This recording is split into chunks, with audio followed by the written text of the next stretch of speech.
Ya, muchas gracias, Sebastián. La verdad es que me planteé, uno siempre se plantea en el público, y este público es bien diverso.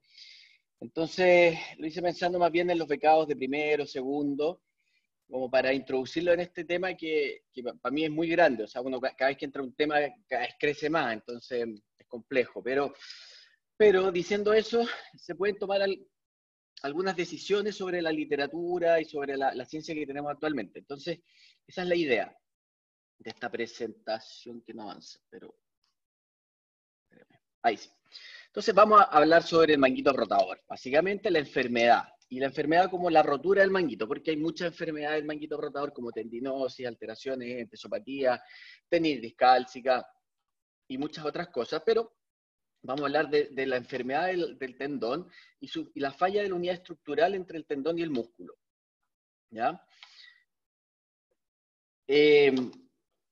En general, se sabe que la tendinopatía, o sea, la alteración del tendón del manguito rotador, es una falla progresiva de la estructura, del colágeno, de la estructura misma en su falla, en sus capacidades tensiles, estructurales y de generar la fuerza para mover esta articulación.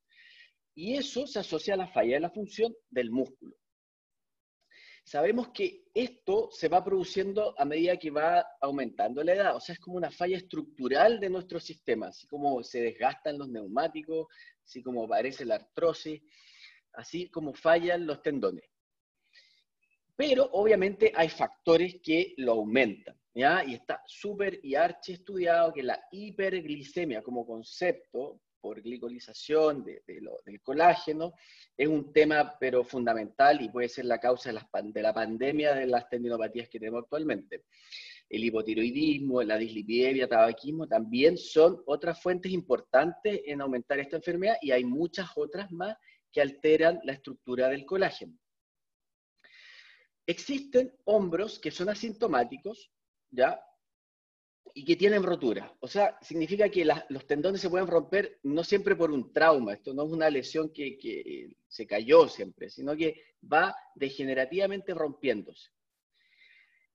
Por lo tanto, son parte del proceso de envejecimiento normal. Y se ha visto, y esto es como una revisión sistemática sobre todos los estudios de prevalencia, que va aumentando la prevalencia de alteraciones histológicas, ¿ya? Y que se traducen en función muchas veces desde los menores de 20 años que existen hasta sobre los 80 años donde ya es casi completa. Y las roturas, y ese es el gráfico abajo, y las roturas también van aumentando, pero aumentan mucho más después de los 40, 50 años. O sea, primero vienen alteraciones histológicas, después la rotura. Sabemos que esta enfermedad se va propagando por un tema mecánico, ¿ya? Y se inicia en el punto más débil de este sistema. Si uno tracciona el manguito rotador, y lo vamos a resumir en el supraespinoso en este caso, porque es donde hay más información y tenemos mucho más claro cómo se produce, la lesión ocurre más o menos en la mitad del footprint. Esta es una visión desde adentro de la articulación, es como que le estuviéramos mirando desde la glena, y esta es la cabeza humeral. Acá adelante está el bíceps. Espérate, voy a colocar el spotlight. Aquí adelante está el bíceps y atrás empieza a producir la rotura en esta zona. Y esto que está dibujado se llama el cable del manguito rotador. ¿Y por qué? Porque si uno puede tener una rotura en esta zona y puede mantener la unión de adelante y de la parte de atrás, que esto es ya infraespinoso y una mezcla entre el infraespinoso y supraespinoso, se entremezcla muchas fibras, más del infra atrás, más del supra adelante, pero el infra también discurren fibras que están yendo hacia adelante, entonces es una unidad funcional. Y en esta zona empieza la rotura y empieza a propagarse, ¿ya? Entonces es un concepto clave que después lo vamos a tocar. La localización más frecuente va a ser 15 milímetros posterior al tendón del bíceps, de adelante hacia atrás. El 30% de la rotura van a involucrar la zona anterior del supraespinoso, no la zona que les dije yo. Esta es una visión desde arriba, entonces, donde está el supraespinoso, aquí va, el infraespinoso lo está envolviendo, y esta zona donde yo estoy marcando es donde yo les mostré la propagación, pero ahora visto desde arriba, desde bursal, llamamos nosotros. y el 30% de las lesiones se inician en esta zona anterior también, pero la mayoría van a partir acá y la mayoría degenerativa parten acá. Y acá hay un concepto que necesito que se lo graben en la mente, donde normalmente el tendón del supraespinoso, que ahora tenemos dibujado, y acá tenemos el infraespinoso, el músculo infraespinoso, músculo supraespinoso, el tendón cuando falla produce atrofia del supraespinoso. Y el tendón del infraespinoso cuando falla asociado al supra normalmente va a producir una degeneración grasa. Y son conceptos distintos. Uno, el músculo se reduce en su tamaño y el otro es casi una metaplasia del músculo donde se cambia de músculo a grasa. La atrofia se ha visto que se puede revertir en algunos grados, la degeneración grasa no. Teorías sobre eso hay muchas, no me voy a extender, pero es parte de la degeneración por una neuropatía del nervio supraescapular. Van a leerlo después, eso afuera de la clase. En análisis regresionales han demostrado que el mayor predictor de atrofia, entonces, va a ser la disrupción del cable anterior. O sea, el músculo supraespinoso falla cuando pierde el cable anterior, ¿ya? Pierde su sentido de tracción y se atrofia. En cambio, el infraespinoso va a fallar cuando la rotura aumenta de tamaño, ¿ya? Y es un gran resumen del tema, pero necesito que lo entiendan así. Y en general, sobre los 15 milímetros de tamaño, empieza la degeneración grasa del infraespinoso, ¿ya? Y esos números son importantes. Cuando falla la sujeción y el centraje de la cabeza asciende y se produce la migración superior y toda la disfunción asociada, que algo introdujimos cuando habló la Manu sobre las prótesis reversas, vamos a hablar un poquito después. Y se altera completamente la cinemática. Ya cuando asciende estáticamente y se acaba el espacio subacromial, es una alteración completa, estática que decimos, pero hay alteraciones dinámicas donde se pierde el centro de rotación con roturas menores, ¿ya? Entonces es un proceso que parte desde un poco hasta mucho, por decirlo así, y es dinámico. Es dinámico en los pacientes inicialmente, solo cuando elevan, y los pacientes cuando ya están en etapas finales, estático. Y existe una fuerte correlación, obviamente, entre el tamaño de la rotura y que se produzca esta relación. Pero no es el tamaño en sí, es que los músculos no funcionen. Y por eso les hablé mucho de la atrofia y la degeneración grasa. Atrofia, degeneración grasa. Porque la falla es muscular de centraje y no de un tendón per se. ¿Qué sabemos de análisis de muchos trabajos y de algunos que están bastante bien hechos? ¿Ya? Que las roturas asintomáticas sí van a progresar. O sea, que alguien no tenga síntomas no significa que va a progresar, pero lentamente a través de los años. Que en general esta progresión, si uno toma pacientes asintomáticos, va a ser entre un 11 y un 35% para las lesiones parciales de 2 a 5 años, 11, 2, 35, 5, y las roturas completas van a ir progresando un poco mayor, 22% a los 2 años, 50% a los 5 años. O sea, las roturas completas van a progresar más. Y alguien asintomático va a progresar, lo que es obvio, por eso, mientras más edad tiene la gente, más posibilidad de que tenga una lesión del manguito rotador más grande y más sintomática. Y cuando se ha tratado de estudiar si el nivel ocupacional se relaciona con la progresión, no se ha logrado encontrar una relación tan clara. ¿Ya? Se supone que hay actividades sobre la cabeza, y hay varios estudios, y las mutualidades, y las enfermedades profesionales lo han tratado de buscar, pero hay muchas actividades donde se pensaba que sí y no se ha logrado. ¿Ya?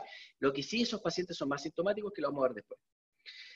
Y ahí entramos al mundo de las roturas sintomáticas. Ahora vamos a hablar de alguien que tiene una rotura, pero que refiere dolor, ¿ya? En general, las lesiones que progresan se van a volver sintomáticas y se asocia a mayor degeneración muscular, ¿ya? Que va a ser atrofia o degeneración grasa. Entonces, en el fondo, que te haga síntomas significa que algo más está fallando. La unidad tendón-músculo está fallando. Y el dolor se relaciona. No es absoluto, no es que el 100% de las que van a doler progresaron, pero sí se relaciona en el tamaño del tendón, porque tú puedes tener dolor por falla muscular, no del tendón. Entonces, por eso es la unidad tendón-músculo.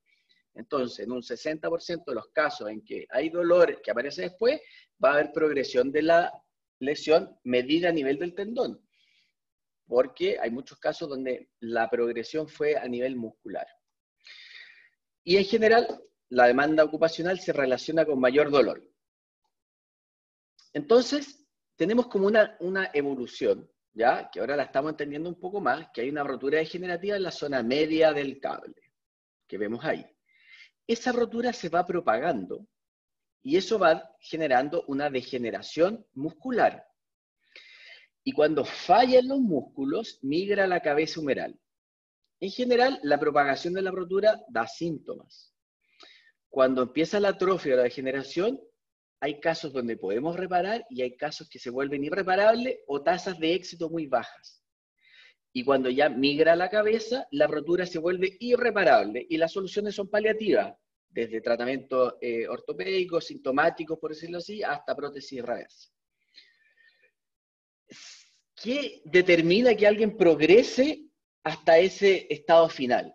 Bueno, se ha tratado de estudiar, obviamente está la genética, los estilos de vida, la enfermedad asociada, y se han estudiado ángulos o vectores de propagación de esta lesión, más bien vectores donde los músculos no son tan buenos para que centren esta cabeza. O sea, en el fondo, un músculo puesto con un grado funcionaría, pero si le quitas 15 grados falla. Y en ese sentido se ha estudiado esto que es el CSA, que el fondo te da el ángulo de tracción del deltoide en el ascenso de la cabeza. Mientras el ángulo es menor, tracciona centrando. Mientras el ángulo es mayor, tracciona ascendiendo. Y ese es una forma de explicar, pero no lo explica todo como todo en medicina. Se suma la genética, estilo de vida, enfermedad asociada, capacidad muscular, residual y generada. Entonces te da dos casos probables de este final, en donde alguien que hace artrosis primaria, como está en el caso primario, es el caso superior, donde se desgasta la articulación, se consume el cartílago y la cabeza queda centrada pero no ascendida. Y un segundo caso donde el cartílago no se desgasta mucho, pero la cabeza asciende y se produce toda una falla en esa zona. ¿Ya?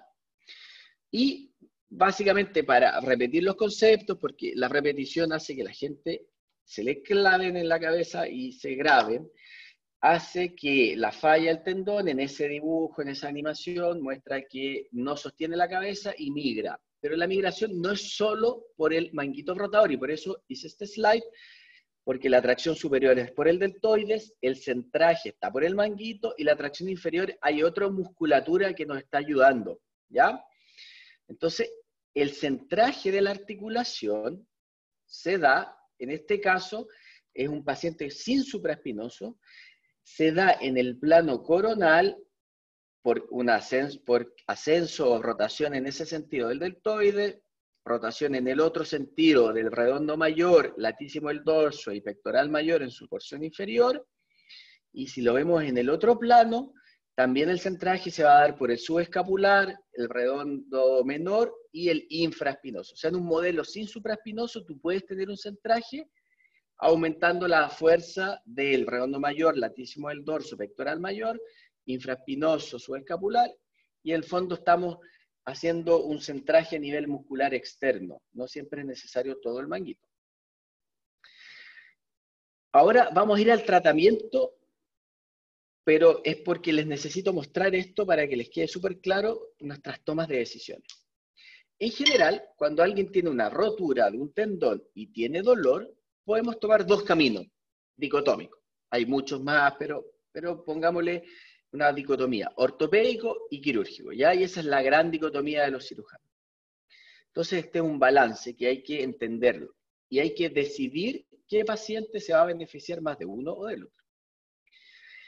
Sabemos que el resultado del tratamiento quirúrgico y conservador tiene resultados óptimos. Si uno hace análisis de estudios muy pocos, hay 3 estudios prospectivos randomizados que vieron esto en tiempo cero, porque después ya nadie más hizo un prospectivo randomizado en tiempo cero, porque la mayoría de los pacientes con roturas degenerativas van a un tratamiento ortopédico inicial.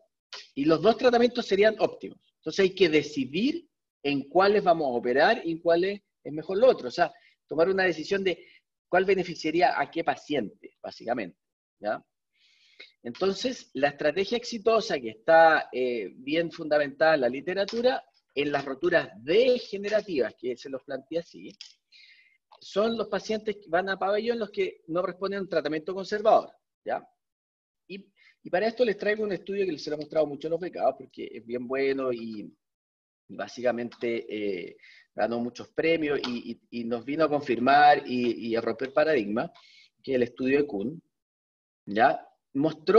Hizo un tratamiento conservador a pacientes con dolor, roturas degenerativas, ¿ya? A todos los pacientes los mandó a un tratamiento conservador con kinesioterapia y, bueno, y autoadministrado, pero eso es otro tema, y vio que más o menos a las 12 semanas, un 15% de los pacientes no había logrado el objetivo de mejorar dolor ni función y se le había indicado una cirugía, ¿ya? ¿Por qué les digo se le había indicado? Porque este es un estudio prospectivo multicéntrico, entonces tomó muchos pacientes y muchos cirujanos, y les dijo que, bueno, se plantearan este tratamiento, pero a las 12 semanas tomaron una decisión con el paciente. De ese porcentaje que se operó, bueno, se había operado, pero después hubo pacientes que anduvieron bien y fallaron y terminaron evaluándolos al año, y el 20% de los pacientes tratados inicialmente requirió una cirugía. Y a los 2 años el 25%, ¿ya? Cuando hizo un análisis de este 15% que falló inicialmente, la mayoría había fallado como entre las 6 y las 12, o sea, eran pocos los que fallaban después y requerían cirugía, y este un porcentaje que aumentaba, eran pacientes que habían estado bien, pero después se hicieron sintomáticos nuevamente, ¿ya? Entonces, un buen tiempo es hacer kinesioterapia y plantearse 3 o 4 meses o hasta 6 meses según autores, pero 3 a 4 meses parece ser un consenso. Este mismo estudio evaluó a otros factores, si el dolor, o sea, los que tenían más dolor requirieron cirugía, si los que llevaban más tiempo requirieron cirugía, si el tamaño de la rotura en este estudio era un indicador de falla del tratamiento conservador, si el grado de retracción o la atrofia, o sea, cosas que eran bastante importantes. Y vio que no influía en el resultado. O sea, cuando uno trata a un paciente en forma ortopédica, inicialmente puede tomar estos factores como algo débil, ¿ya? No te van a hacer tomar una decisión. ¿Cuáles pacientes fallaron más? Los que tenían más actividad, y eso se ve mucho en la práctica, que el paciente que hace fuerza, por ejemplo, en su trabajo, ¿ya? Y este es un score de actividades sobre los 90 grados, ¿ya? Y si es que el paciente rellenaba el score y era más alto, la probabilidad, este es un Kaplan-Meier de probabilidad de cirugía libre, ¿ya? Entonces va cayendo. Si el score era de 19, el paciente, pum, caía el tiro a casi la mitad de los pacientes requiriendo cirugía a esa altura de tiempo. O sea, en el fondo, los pacientes con mayor actividad tienden a fallar mucho más y hay que considerarlo inicialmente en la conversación. Como este es un estudio donde los cirujanos indicaban la cirugía junto con el paciente, el tabaco era protector, porque los pacientes que fuman, los cirujanos no quieren operarlos porque la tasa de falla de la cirugía es más alta en fumadores. Y como no dejan de fumar, uno les dice, bueno, cuando dejen de fumar se operan. Y ahí siguen fumando, no lo dejan. No voy a hablar de algún colega nuestro, pero es así. ¿Ya? Igual terminan operándose, pero generalmente te demoras mucho más en indicarle la cirugía. Y lo más importante para un paciente que le vaya bien con un tratamiento ortopédico son las expectativas, ¿ya? Y ahí está la kinesiofobia, la capacidad de hacer los ejercicios y muchas cosas metidas en la juguera, pero en general, si alguien piensa que le va a ir bien con la kine, es como la profecía autocumplida, porque él va a insistir en que la kine lo va a mejorar y muchas veces lo va a mejorar. Y eso es así, ¿ya? Para hacer terapia se necesita un paciente motivado, y si viene motivado de antes, es mejor, ¿ya? Y los pacientes que tenían score de 5, que decía que de 1 a 5, que 5 les iba a ir excelente con la kine, se comportaban mucho mejor. Y los pacientes que al tiro decían que les iba a ir muy mal con la kine, o son score de 2, la probabilidad libre de cirugía era menos de 0,4, o sea, el 60% se operaba. ¿Ya?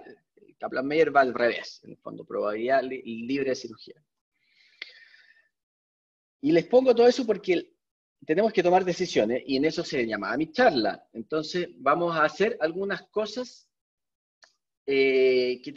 vamos a revisar algunos temas, ¿ya? Y eso es la edad, ¿ya? Porque la toma de decisiones, la edad es importante, y no existe una edad per se de corte, ¿ya? Muchas veces hablamos de 65 años porque es más fácil entenderlo. Muchos países tienen su edad de actividad laboral, se relaciona con alguna cosa fisiológica, pero es un tema personal de cada paciente. Pero 65, y yo creo que va subiendo a 70 años en los países europeos, y Chile probablemente también. Y es un corte donde el éxito de la reparación es más bajo en cuanto a cicatrización, y uno considera más los tratamientos ortopédicos en este grupo paciente. Y también lo otro que necesito que entiendan es la pseudoparálisis, que creo que también lo mostró en la mano, si me acuerdo, que mostró unos dibujos, y que son los pacientes que ni siquiera logran levantar el brazo, ¿ya? Y esa es otra bolsa de pacientes. Y la pseudoparálisis se va a definir como no poder levantar el brazo, pero también que no poder mantener la línea media de la mano. Este paciente la está manteniendo, y eso significa que su rotador externo todavía funciona, pero hay pacientes en que esta mano se va hacia la parte, hacia la guatita, porque no logran la línea media, y es un paciente gravísimo. Y se los pongo porque va en la toma de decisiones este tema de la clínica. Y todo el estudio y examen físico del manguito lo voy a saltar solamente para que se fijen en estas cosas, porque tengo que simplificarles la vida. Existen dos tipos de roturas, parciales y totales, ¿ya? Este dibujo no es de parciales y totales, esta es total, porque uno desde bursal, yo estoy mirando desde afuera del manguito, puedo ver hacia adentro, y adentro está la glena y está el bíceps. Estoy mirando de adentro hacia afuera. Las lesiones parciales yo no puedo ver desde afuera hacia adentro, porque existe una capa, ya sea de la zona más profunda, que es la articular, o la zona más superficial, que todavía se mantiene. Y eso te define el pronóstico de la lesión. Y la segunda cosa que define es la disrupción del cable anterior, que ya se las mostré, pero aquí está puesta de nuevo, porque ahí está el bíceps. Esta rotura, si le sacamos el pilar de adelante, vemos el bíceps. Lo logramos ver. Eso es la disrupción del cable anterior, ¿ya? Entonces, si la zona de la rotura es la zona anterior, ya sabemos que es más riesgosa en cuanto a atrofia del supraespinoso y progresión de la rotura. La toma de decisiones involucra ver imágenes. Aquí se me puede enojar el doctor Vergara porque estoy mostrando resonancias, y las resonancias no las tiene todo el mundo, pero lamentablemente para ver la atrofia y la degeneración grasa es el examen de elección, ¿ya? Este es un corte, en el fondo sagital, o sea, donde se ve el músculo del supraespinoso y el músculo del infraespinoso, redondo menor, subescapular, y están ahí gorditos, potentes. ¿Ya? A diferencia de este caso, donde el mismo músculo ahora está atrofiado, y hay líneas y hay formas de estudiarlo, y ahí les voy a mostrar cómo. Y este infraespinoso está degenerado. Donde había músculo tiene grasa, ¿ya? Y tiene filetes de grasa entre medio, ¿ya? Y en este caso también había atrofia del redondo menor, lo que es un factor pronóstico malo, también, y se ha visto en otras series. La rotura se ve en el plano coronal, un T2, donde se ve el músculo y viene el tendón, y el tendón termina ahí. Ese tendón debería estar inserto acá, o sea, tiene un grado de retracción y está en esa posición. Y ahí está más retraído, con un cierto edema de la zona, y tiene edema del músculo, y eso traduce que puede haber sido una lesión aguda. O sea, cuando hay edema del músculo y el paciente tuvo una caída, un trauma, eso es una lesión aguda. Y un caso más o menos similar, porque es difícil, donde hay edema del músculo, entonces un paciente que tenía una rotura porque está un poco degenerado, está atrófico este músculo, pero también está edematoso. Y el infraespinoso también tiene edema, aparte de la degeneración grasa. O sea, un paciente que A pesar de que tenía una lesión crónica, igual tuvo un trauma nuevo, ¿ya? A diferencia de este. No se angustien con esto de ver la resonancia. Les voy a contar que nuestro amigo Aaron hizo un módulo de autoaprendizaje, lo evaluó y es súper bueno. Y en realidad, si uno ve la imagen, la repite, te muestran dibujos, hay que saber ver muy pocas cosas en manguito rotador. Básicamente, dónde está la rotura, medir el tamaño, si está retraído y este músculo si está atrofiado o está con degeneración grasa. Y lo redujimos como a 8 o 10 ítems que hay que saber ver y están repetidos y funciona y se los vamos a colocar. El Aarón estaba feliz porque lo iba a presentar este año, pero se suspendió el congreso. Ahora, llegamos recién a la toma de decisiones a las 8:29, pero es porque de esto se trata. Hay que saber antes para hacer una buena toma de decisiones.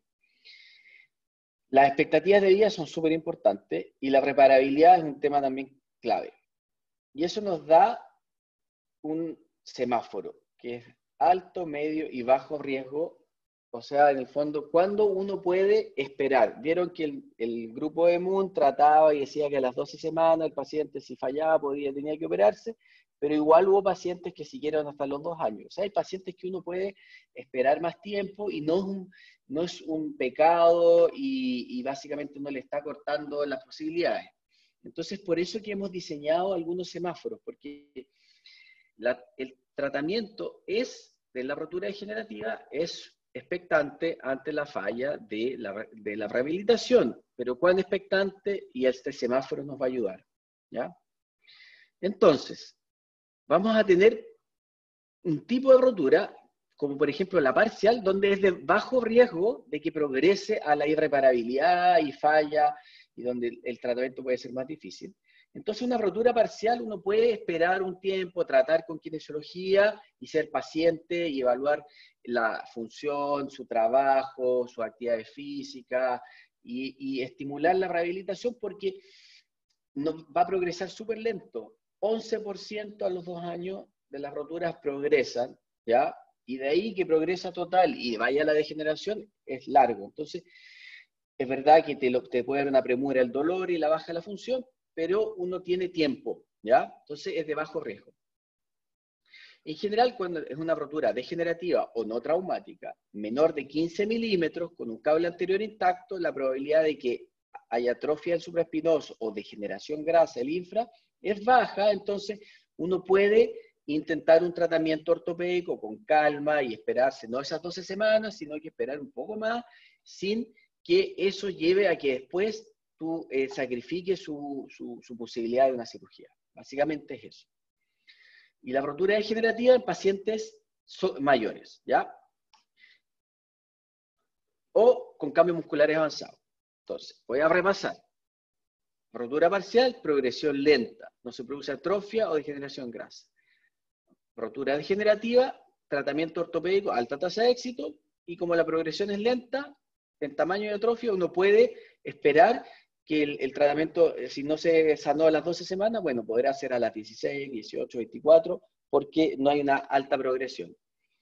En general, un paciente mayor tiene alta tasa de éxito ortopédico y muchas veces ya se produjo la atrofia o la degeneración grasa de músculo, entonces uno puede intentar tratamientos conservadores porque tampoco está sacrificando mucho. Y las alternativas son paliativas. En un paciente sobre los 70 años, si falla, bueno, estamos muchas veces hasta pensando en prótesis reversa en la rotura masiva. Entonces, en el fondo, no es un problema. Y los cambios musculares avanzados sigue la misma idea, ¿ya? Las alternativas son paliativas, entonces no hay una urgencia. Entonces, maximizamos el tratamiento conservador, consideramos cirugía si persiste sintomático. Tenemos un grupo que hay que tener los ojos más abiertos, ¿ya? Que son de menos de 62, 65, roturas mayores de 15 milímetros con disrupción del cable anterior, aguda sobre crónica, donde todavía tiene función. ¿Y por qué tenemos que tener más ojo? Es porque son pacientes que tienen alta demanda funcional, requieren volver a su actividad luego, y su éxito ortopédico es un poco menor. Entonces también hay que tomar en consideración eso en cuánto tiempo puede esperar, porque si el paciente es de alta función, muchas veces se les pasa el dolor, vuelven a la actividad y les vuelve el dolor, porque la capacidad residual que están generando no es suficiente para su actividad. Y como están en vía laboral activa, hay que maximizar su actividad. Y es una toma de decisión paciente a paciente, dependiendo de la actividad y las expectativas de la vida.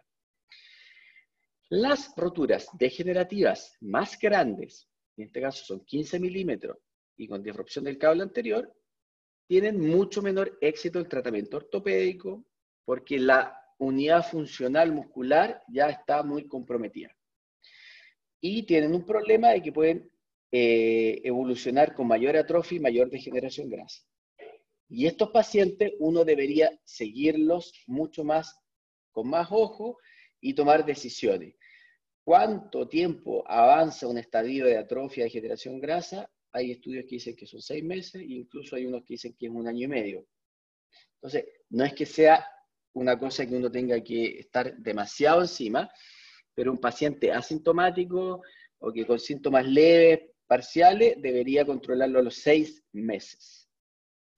Pacientes que tenían una lesión crónica, se cayeron, creció un poco, o sea, progresó su lesión y empezaron con síntomas, hay que tener ojo que hagan una progresión rápida, porque ese paciente se puede caer de nuevo, puede tener una actividad fuerte. Típico ejemplo, una señora que va en la micro frena, se afirma, le aumentó el dolor, la trataste en un paciente degenerativo, bajó, se siente bien, pero esa señora se va a mover en micro todo el tiempo, entonces puede ir haciendo como acciones, entonces hay que concientizarla de que si de nuevo vuelve el dolor, bueno, hay que reevaluarla porque de nuevo puede haber aumentado su lesión y hay que tomar otras decisiones. Y en general, si ese paciente uno lo está tratando en forma ortopédica, pucha, hay que darse 3, 4 meses y ahí tomar decisiones, ¿ya? Porque el éxito de la cirugía va un poco disminuyendo con el tiempo, ¿ya? Entonces, amarillo significa que hay que tener más ojo, mirar y horizontes de 4 o 6 meses. Entonces, considerar vigilar con exámenes si el tratamiento es conservador y discusión informada de la alternativa conservadora. O sea, explicar qué es lo que estamos haciendo y que si tiene una recaída hay que reevaluarla y nuevamente imágenes. Pero hay pacientes donde uno debería ser mucho más agresivo y que son las roturas traumáticas agudas completas o agudas sobrecrónicas donde el paciente se presenta con una pseudoparálisis inicial, y por eso les puse ese ejemplo, porque es un ejemplo que una vez se ve en la urgencia. Y en general un paciente que tiene una rotura aguda, que se presentó con pseudoparálisis, es un paciente que va a requerir una cirugía y se va a beneficiar de una cirugía. Entonces hay que tener ojo. Y con el otro que hay que tener ojo es un paciente joven que presentó una rotura, y estamos hablando de que tiene cerca de los 40 años y ya tiene una rotura un poco más grande, ese paciente hay que tener ojo si es que ya empezó con algún signo de atrofia o degeneración grasa. O sea, si ya tiene un mínimo signo, debería ir a una cirugía, porque las probabilidades de que progrese a los 60 años, si uno va sumando, le quedan 20 años más, por ejemplo, a los 40, la probabilidad de progresión es alta. Entonces, hay que tener ojo con las progresiones rápidas, las disfunciones severas y las roturas agudas. El éxito quirúrgico tiene que ser, hay que operarla antes de los 4 meses. No sé por qué apareció 2 veces. Eso es lo que estaba hablando. Muchos años para progresar los cambios degenerativos, puede llegar a la irreparabilidad y hay que maximizar su capacidad actual, sobre todo si un paciente es trabajador. Considerar fuertemente la reparación. Como conclusión, y aquí terminé, no me demoré tanto, existen múltiples formas de presentación de esta enfermedad. La decisión es súper compleja porque depende demasiado del paciente, entonces hay que conocerlo muy bien. Hay más cosas, el examen físico tiene cosas, evaluaciones muy, muy finas que son otra clase completa, pero dentro de las evaluaciones gruesas hay que tener cuidado con los pacientes que están con pseudoparalíticos, con los déficits de rotación, por eso el examen físico del subescapular, infraespinoso es clave y siempre lo enseñamos. A pesar de que no levante el brazo, hay que evaluar todo y hay que saber ver imágenes. Yo ahí tengo un sesgo donde yo creo que hay que evaluar a los pacientes con imágenes más complejas y por lo mismo, cuando Aarón me presentó el proyecto de hacer algún sistema de autoaprendizaje, lo encontré fantástico. Entonces, porque es el futuro, cada vez más imágenes y cada vez tenemos más acceso a estudios como resonancias magnéticas y que nos hablan mucho más de cómo está el músculo, porque esto es un daño de una unidad tendón-músculo, y eso se pierde un poco en la ecografía. Y hay estrategia de tratamiento exitosa basada en la evidencia actual, nos falta mucho, como pueden ver, él nos hizo la presentación que nos contaba lo mismo, que es lo que él aprendió, lo que yo también sigo aprendiendo y que es muy complejo y todavía falta mucha información, pero a lo menos podemos ser proactivos en unos casos, expectantes en otros, y en otros más bien conservadores, pero como tranquilos, por decirlo así, y darle esa tranquilidad al paciente y que tiene tendencia, puede mejorar y que no estamos en una carrera contra el tiempo. Y ahí están las referencias, para que se grabe, y más referencias para que los lean. Todos trabajos súper buenos donde me basé para esta presentación. Y eso, para que no se me olvidara lo puse. Seguimiento, en general un paciente, uno no debería perderlo y debería verlo los 6 meses si es que está teniendo alguna duda. Eso, muchas gracias. Muchísimas gracias, Rodrigo, por esta presentación, la verdad que es muy clarita y también habla de las dificultades que tenemos los clínicos cuando nos enfrentamos a estos casos, y tenemos varias preguntas que les voy a ir resolviendo en los próximos minutos. El doctor Vergara pregunta qué pasa con los pacientes sintomáticos que no tienen roturas percibibles. Pacientes sintomáticos sin roturas. Perfecto, o sea, en el fondo tiene el caso de que uno ve una imagen y no tiene una rotura, puede tener algún signo de entesopatía, tendinosis.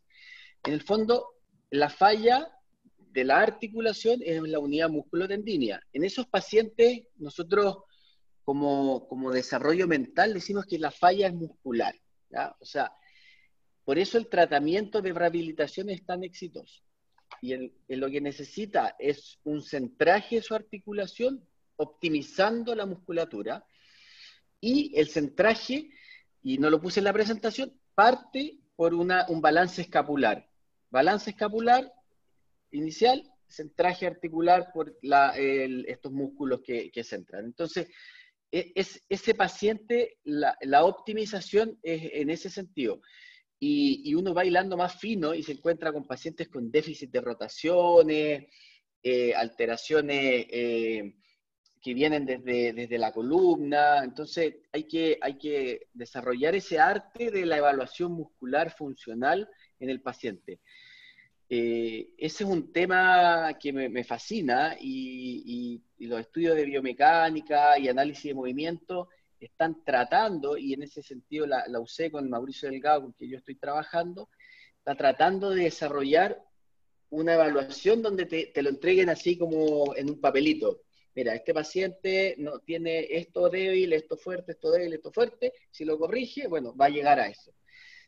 Yo creo que faltan unos 5 o 10 años, pero a lo mejor podremos mandarlo, así como lo mandamos a una resonancia, podremos mandarlo a una evaluación funcional de análisis de movimiento que nos diga qué es lo que tiene que mejorar, cosa de que sea más óptimo el tratamiento kinesiológico. Muy bien, hay una pregunta del doctor Paulos sobre el valor de la bursitis subacromial, que muchas veces lo encontramos asociado a las tendinopatías del manguito rotador. Perfecto. Vamos a asumir que la bursa es el sistema que está diseñado para que la migración de la cabeza no ocurra y la cabeza gire. Entonces, es nuestro sensor, ¿ya? Esa alarma que tenemos en el auto que se prende cuando hay algo mal funcionando, ¿ya? El check engine que tenemos. Entonces, la bursa va a reaccionar por compresión de la cabeza, generando más líquido, y eso es un signo inflamatorio, genera dolor por mediadores y neurotransmisores que generan dolor casi visceral, y por eso el dolor el paciente no lo puede encontrar, y se ha estudiado que es un dolor tipo más visceral que epicrítico en el fondo, y en el fondo nos está avisando que esta cabeza está descentrada en forma dinámica, golpeando cada vez que el paciente quiere hacer un movimiento. Entonces, ese es nuestro sensor. Si en la imagen hay líquido, probablemente sea más agudo y inflamatorio de reacción, porque es un pequeño cojín que crece para evitar esta compresión, o si está más gruesa, significa que ya hizo cambios reparatorios donde incluso creció en tamaño. Pero lo vamos a considerar solo como nuestro sensor, nuestro check engine de que esta cabeza está degenerada y migrando hacia superior por alguna razón, o una falla de la unidad muscular o tendínea o músculo-tendínea en el caso de la rotura. Muy bien. Hay una pregunta de Tomás Aguirre que habla de la ecografía, si tendría algún rol versus la resonancia. Y el DEMA, gracias Rodrigo, contesta, es adecuado para el estudio inicial de pacientes de bajo riesgo de progresión hasta riesgo intermedio, pero siempre debe ir acompañada de una radiografía. ¿Algún comentario sobre eso? Súper, no, ahí respondió perfecto. En el fondo, en los pacientes donde uno inicialmente va a ser conservador, ¿ya? Y como les dije, en las roturas degenerativas del manguito rotador, uno habitualmente es conservador inicialmente, porque la no traumática, entonces uno puede hacer un estudio con radiografía para ver si ya hay ascenso a la cabeza y nos traduciría una lesión más crónica, o sea, y una ecografía que nos traduce la lesión de la unidad funcional, pero solo del tendón. Y uno se imagina la parte muscular, ¿ya? Pero cuando tiene riesgo intermedio o ya está pensando que está fallando el tratamiento conservador, piensa en la imagen más complicada, o sea, más compleja, que es la resonancia. A propósito, lo mismo, Rodrigo, como sabemos que la ecografía es operador dependiente, a pesar que se usa mucho en Chile, si tenemos un paciente San Joaquín, paciente FONASA, ¿dónde recomendarías que se tome esa ecografía si es que en el fondo no puede tomársela dentro de la red? Uy, qué difícil. Paso. Lo que pasa es que por eso yo estaba como en una cruzada mental donde yo partí viendo mucha ecografía, incluso yo incluso en Alemania aprendí a hacer ecografía simple, donde uno coloca el ecógrafo y ve, ¿está roto o no está roto? Y si está roto, sí da resonancia. En el fondo, porque lo que vieron y lo que se ve allá incluso es que están operador dependiente y los pacientes vienen referidos, porque estábamos en centro de referencia, y nosotros en San Joaquín también, que si cuando yo tengo una ecografía de la red es fantástica, y la verdad es que se ven muchas más cosas, te calculan esta distancia del cable, todo lo que conversé te lo calculan y te dan una idea de la atrofia muscular, porque ellos dicen, bueno, ven si es que está ocupada la fosa del supraespinoso. ¿Ya? Entonces es una idea relativa y no es tan mala. Pero empezar como a mandar un paciente con este doctor en tal lado, prefiero que no. O es la red o es una resonancia para mí, ¿ya? Y pucha, lo siento que Sí, pase está esto, bien, está bien. En el fondo, el paciente es mejor hacer el esfuerzo para tomarse la ecografía en la red antes de perder en el fondo ese examen. Hay una pregunta de Campito después de Matías Galás. Campito. Mauro. ¿Qué tal? ¿Cómo están? Oye, sorry, llegué un poco atrasado, pero increíblemente. Me perdí la primera parte, pero recogí varias partes. ¿Ah? Estuvo fantástica. Sí, no, lo lamento, pero voy a la parte, lo voy a grabar.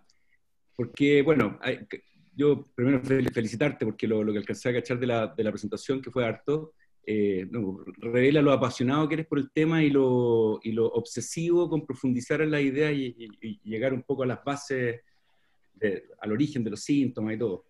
Y ahí me llamó la atención, y esto siempre me ha llamado, yo declaro que de las cosas que no me entraron mucho en la beca, pero era porque no estaba el equipo de hombro actual, ¿cómo se llama? Hombro, yo no cacho nada, pero siempre me ha llamado la atención eso que ustedes dicen, que el hombro está tan cerca del cerebro que en el fondo el dolor se va rapidito para la cabeza, y ¿cómo se llama? Compartimos también esta cosa que el postoperatorio, el dolor por la columna, el dolor se va mucho en la noche y con dificultades de dormir. Y también me llamó la atención que tú dijiste algo que yo no había escuchado que otro lo dijera, pero que yo lo he dicho. Perdonen por ser autorreferente. Probablemente tú lo dijiste primero, pero esa cosa del dolor visceral versus el dolor, el protopático versus el epicrítico, que es una idea bacán, porque yo tengo la misma sensación. ¿Alguno ahí, por favor, ayúdame, algún testigo que yo se lo he dicho en el poli, así como, esta cuestión es como el dolor, claro, visceral de la guata, besa. Es que tú no entendiste, no Nunca aprendiste. había escuchado de ti, Mauricio. Entonces, podría elaborar un poco más, porque eso es súper homologable a lo que pasa en la columna, en que tenéis una irritación facetaria, cuya inervación viaja por, qué sé yo, por los ramos simpáticos más que por la inervación principal, y efectivamente tú podéis ver en resonancia cuando hacen derrame y están así como inflamados y que es como más agudo y la cosa, con la ventaja que después, si se inflama un poquito más, hay un nervio que está al lado, entonces ya el dolor pasa a epicrítico, pero al tiro. ¿Cómo diría que ese proceso? ¿Podríais contarme a ver si tengo un hermano directo fisiopatológico? Sí, bueno, afortunadamente, como la bursa es fácilmente funcionable, hay mucho más estudios en hombros sobre ese tema, ¿ya? Entonces, han buscado como mediadores de dolor, sustancia P, y alteraciones, en el fondo, en el líquido bursal que explicarían esa generación de dolor. Y básicamente le han dado vuelta por ese lado, Mauricio, ¿ya? Y, y lo que se ha visto en algunos casos donde tú puedes como que denervar al supraespinoso, si es que están estos mediadores dando vuelta, igual sigue doliendo.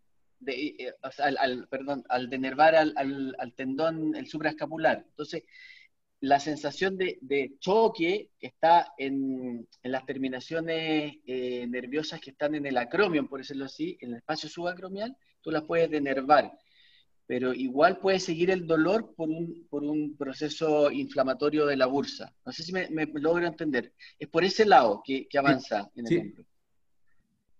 pero ahí está ahí, como se llama, probablemente como una capa afuera, porque yo me hubiera tirado a estudiar los terminales de la cápsula, por ejemplo, o los terminales de... Ahí los estudios son relativamente fáciles, generalmente inyectan las articulaciones, eso está hecho en cadera, son súper bonitos esos estudios. Inyectan las articulaciones con trazadores neurales retrógrados y después ven la tinción y cachan por dónde se distribuyen las terminales. Entonces, por lo menos en el modelo en columna, dice que básicamente el dolor es así como poco diferenciable, o sea, vago, como tú decís, visceral, porque no viaja directamente por el ganglio de la raíz dorsal, sino que se da una vuelta distinta por los simpáticos. Entonces, era esa pregunta, porque está relacionada con la otra pregunta que también me ha llamado la atención siempre de hombro, es que la kinesofobia, que tú fue un término que alcancé a pillar en tu... Y también nosotros compartimos en columna, que uno ve pacientes que cuando tú le haces la evaluación motora, y esto yo no lo estudié, sino que lo fui como aprendiendo con el arte, como tú decís, de diferenciar pacientes que tienen kinesofobia versus, ¿cómo se llama?, paresia real, ¿cachai? Entonces, eso es como muy olor a neuropático, ¿cachai? Entonces, ¿cómo diferenciar la kinesofobia de una atrofia muscular real, aparte de ver la resonancia, digamos?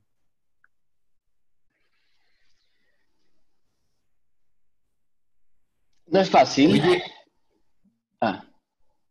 Y dale, Rodrigo, dentro, dale. ya, es que dentro de nuestro estudio, por ejemplo, cuando a veces tomamos decisiones en pseudoparálisis, y hace poco presenté sobre decisión de pseudoparálisis por poner la prótesis, el algoritmo tiene, afortunadamente, nosotros podemos hacer bloqueos como con lidocaína y bajar el dolor y probar de nuevo la fuerza. Y eso lo hacemos, ¿ya?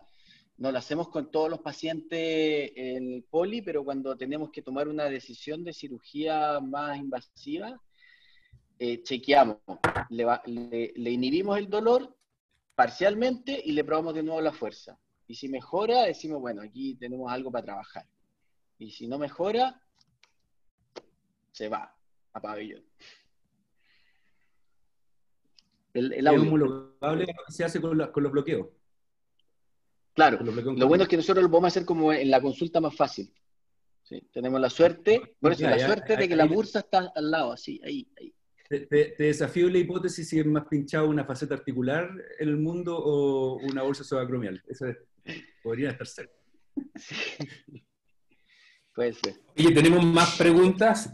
Antes de Matías y Pancho, hay una pregunta de Agustín. Dice, aquellos pacientes en los que se opta por manejo conservador con diagnóstico de rotura en resonancia, semanas después, con mala respuesta, cuando se opta por tratamiento quirúrgico, ¿es necesaria una nueva imagen si es que no tengo un nuevo esto agudo? O sea, ¿solo sigue sin mejoría del dolor? No, yo creo que no. Agustín. Agustín, perdón. Agustín, es que ahora lo leí. No es necesario, salvo que hayan pasado más de 6 meses y tienen una duda muy relevante sobre la degeneración grasa, por ejemplo, del infraespinoso, y que optáramos por una transferencia muscular que hacemos. Pero es muy raro el caso. Habitualmente, con ese estudio inicial, y si falló, bueno, estamos. Si pasaron 6 meses, consideraría tomar una nueva imagen, pero evaluando caso a caso, no como una regla. Muy bien, Matías Galás, adelante. Bien, Doc, le quería preguntar, aprovechando este tema como de la eco, ¿qué opina del uso de la ecografía en el box, digamos, de trauma? Porque en Chile, sobre todo, existen varios cursos de eco de empresas privadas, y yo tuve la oportunidad de hacer uno el año pasado. Tengo el material, lo puedo pasar, no hay problema. Y sobre todo para los kines, ¿ya?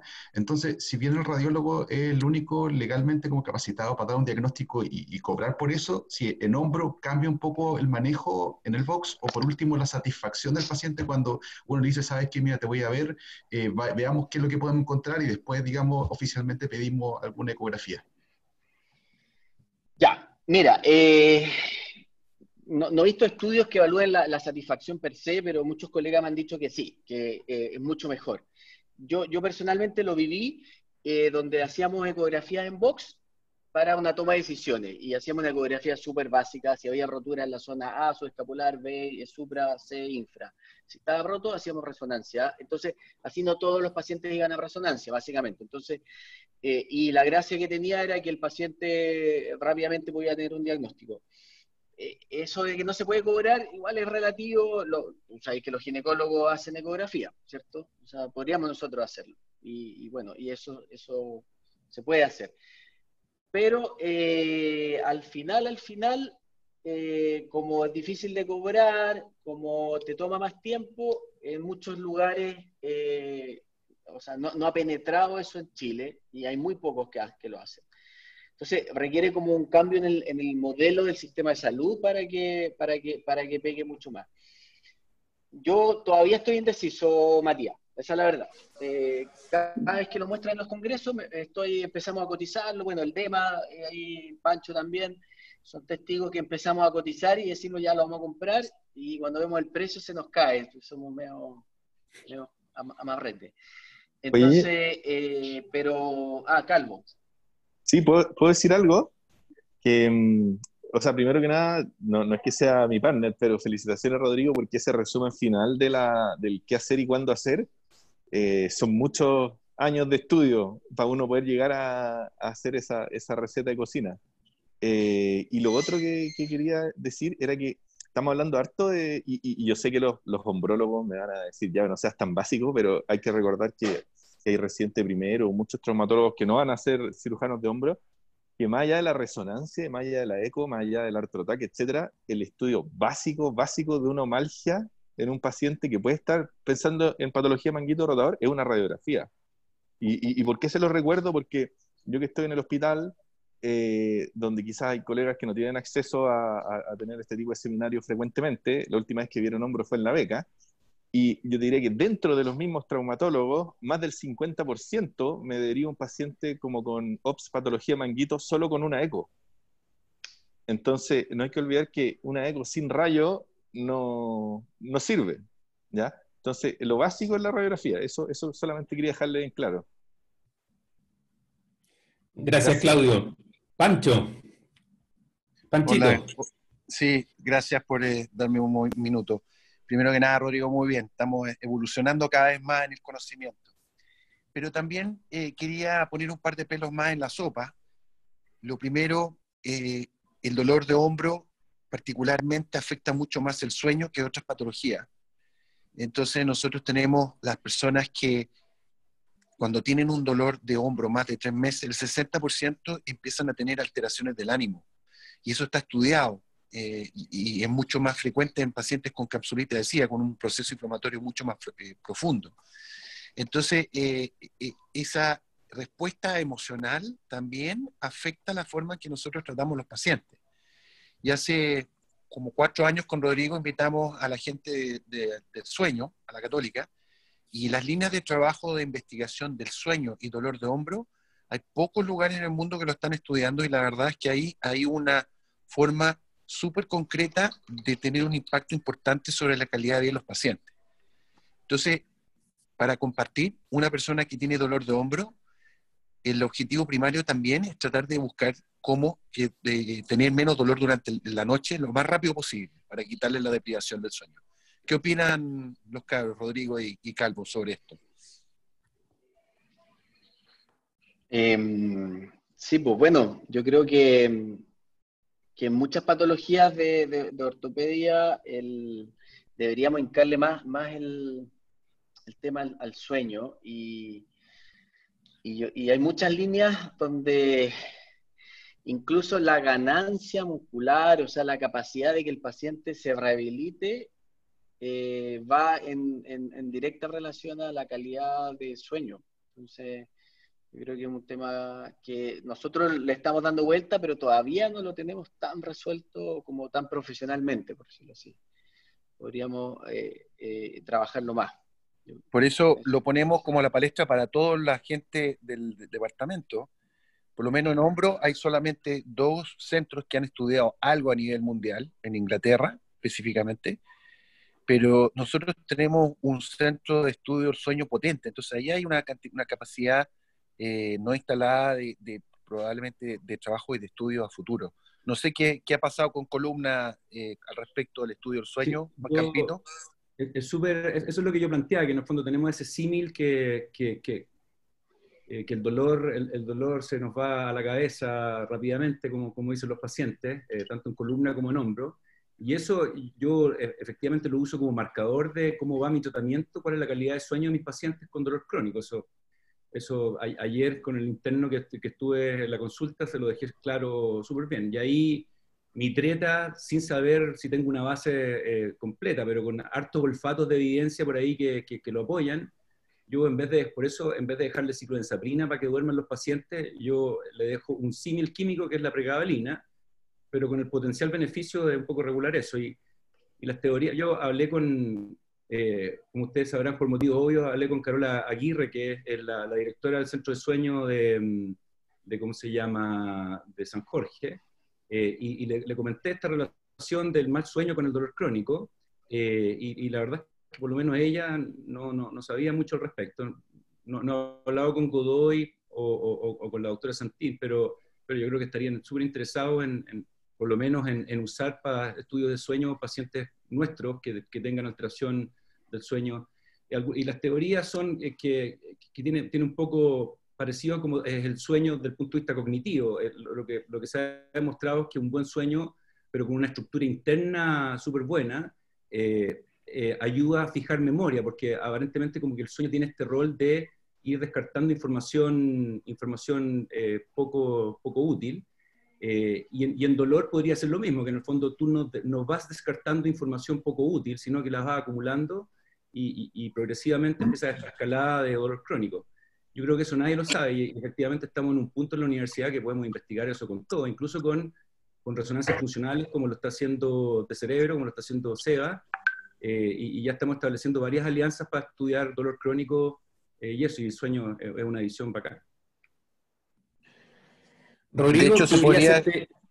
¿Pancho? Perdona. ¿Pancho? De hecho, uno podría crear una escala de dolor en músculo esquelético, una escala de dolor y calidad de sueño para las patologías musculoesqueléticas y crear una clasificación para que la gente tenga una idea más clara, más cuantificable del impacto que tiene el dolor en su sueño. Entonces uno podría hablar de nivel 1, nivel 2, nivel 3, nivel 4. Pues ahí hay también otras oportunidades. La clasificación de Kaiser-Söze. La clasificación de Quería Rum. hacerte dos preguntas prácticas. Ya. La primera, para los residentes, para los traumatólogos generales, ¿cuáles son, en el examen físico, cuáles son los test más importantes que tú recomiendas que deben conocer y deben realizar en la patología cuando estáis sospechando patología del manguito rotador?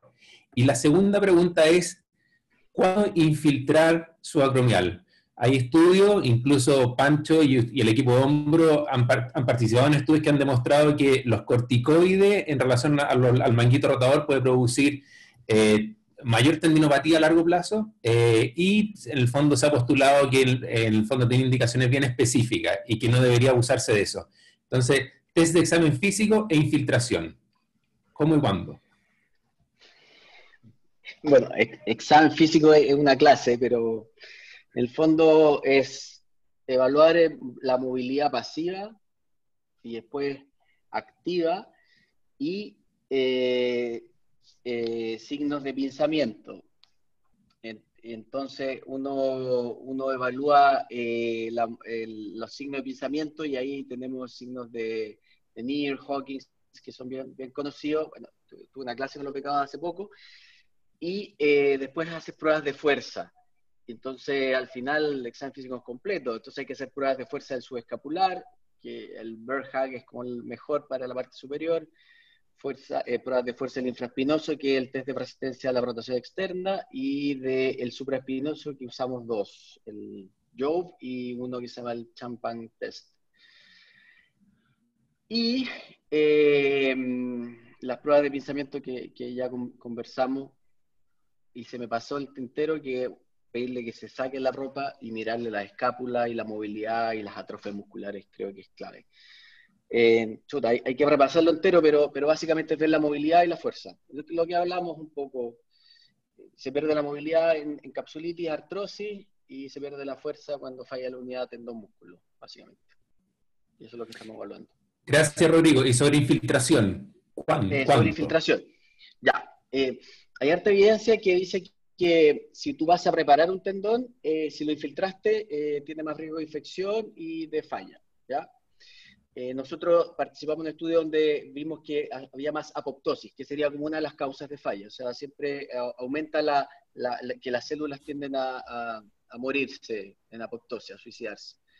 Entonces, nos quedó bastante claro. Entonces, ¿cuándo uno podría infiltrar a un paciente? De partida, todos esos estudios fueron con rotura de tendón. Entonces, en un paciente que no tenga una rotura del tendón y que tenga un proceso inflamatorio, la bursitis que describió el doctor Paulos, podrías infiltrarlo y rehabilitarlo, ¿ya? Y ahí no existe tanta evidencia que esté proscrito, por decirlo así. Pero sabiendo que la infiltración lo que va a hacer bajar el dolor en el momento, pero necesitamos rehabilitarlo para que mejore la enfermedad.